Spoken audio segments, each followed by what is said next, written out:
நாம் செய்யும் வேலை வகை மற்றும் அதற்கு செலவிடும் நேரம் நம்மை ஒரு குறிப்பிட்ட மண்டலத்திற்கு கொண்டு செல்கிறது. ஆனால் நாம் மேலாளர்களாக இருந்தால், நமக்கு கீழ் உள்ளவர்கள் இந்த மண்டலத்தில் இருந்தால், கேயின் கூற்றின்படி திறமையின்மையின் மண்டலத்தில் இருந்தால் மீண்டும் பயிற்சி கொடுக்க, மறுபகிர்வு செய்ய அல்லது ஓய்வு பெறச் செய்யுங்கள். அவர்களுக்கு தீவிர திறன் மேம்பாடு தேவை. திறமையின் மண்டலத்தில் இருந்தால் பதவி மரத்தை நெருங்கி கண்காணியுங்கள்.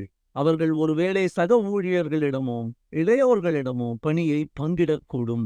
சிறப்புத்தன்மையின் மண்டலம் மிகவும் சிக்கலானது. அவர்கள் வேலையை சரிவர செய்கின்றனர் என்பதனால் மட்டும் அவர்கள் அதை அனுபவித்துச் செய்கிறார்கள் என்று அர்த்தமில்லை. அவர்கள் வேலையை தொடங்கும் போது போதிய ஆற்றல் உள்ளதா என்று பரிசோதிக்காதீர்கள். மாறாக, அவர்கள் செய்யும் வேலை அவர்களின் உள் மன ஆற்றலை அதிகரிக்கிறதா என்று பார்க்கவும்.